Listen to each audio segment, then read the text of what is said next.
அண்மை செய்தி. ராமதாஸ் இல்லத்தில் அன்புமணி சென்றிருக்கிறார். அண்மை செய்தியாக பார்க்கிறோம். தைலாபுரத்தில் உள்ள ராமதாஸின் இல்லத்திற்கு அன்புமணி ராமதாஸ் சென்றிருக்கிறார். அண்மை செய்தியாக பார்த்து வருகிறோம். பாமகவில் கருத்து மோதல்கள் நீடித்து வரக்கூடிய நிலையில் தற்போது ராமதாஸ் இல்லத்திற்கு அன்புமணி சென்றிருக்கிறார். கூடுதல் விவரங்களை செய்தியாளர் காமராஜரிடம் கேட்கலாம். காமராஜ், விரிவான விவரம்.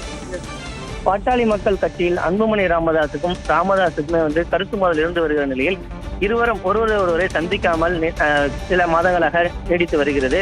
இந்நிலையில் கட்சியில் பாத்தீங்கன்னா பொதுக்குழுவை கூட்டப்பட்டு இருந்து அந்த பொதுக்குழுவில் அன்புமணி ராமதாஸ் தலைவராக நீடிப்பார் என அவர் தரப்பில் தீர்மானம் நிறைவேற்றப்பட்டிருந்தன. இந்நிலையில் ராமதாஸ் தரப்பில் வருகின்ற 17ஆம் தேதி பொதுக்குழு கூட்டப்படுகிறது. சிறப்பு பொதுக்குழுவில் முக்கிய தீர்மானம் நிறைவேற்றப்பட உள்ளதாக ராமதாஸ் அறிவித்திருந்தார். இந்நிலையில இன்றைய தினம் ராமதாஸுடைய மனைவியால் சரஸ்வதியினுடைய பிறந்த நாள் கொண்டாடப்பட்டு வருகிறது.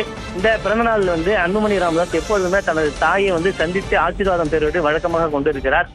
இது கட்சியில் இருக்கக்கூடிய அன்புமணி ராமதாஸுக்கும் ராமதாஸ் இருக்கக்கூடிய இந்த மோதல் உள்ள நிலையில் தைலாபுரம் இல்லத்தில் அன்புமணி ராமதாஸ் சரஸ்வதி அன்புமணி ராமதாஸுடைய அம்மா சரஸ்வதியினுடைய ஆசீர்வாதம் பெறுவதற்காக தனது துணைவியார் சௌமியா அன்புமணி மற்றும் பேர குழந்தைகள் 3 பிள்ளைகளுடன் தைலாபுரம் இல்லம் வருகை புரிந்திருக்கிறாங்க.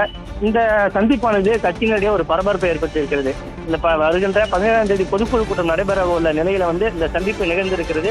கட்சி வட்டாரத்தில் பரபரப்பை ஏற்படுத்தியிருக்கிறது. இன்றைய தினம் இரவு முழுவதுமாக தனது குடும்பத்தோடு தைலாபுரம் இல்லத்தில் பிறந்த நாளை கொண்டாடுகிறார். இந்த கொண்டாட்டின் போது முக்கிய முடிவில் ஏதாவது எடுக்க வாய்ப்பு இருக்கிறதா தகவல் தெரிய வழியாக இருக்கிறது. தற்போதைய விவரங்களுக்கு நன்றி காமராஜ்.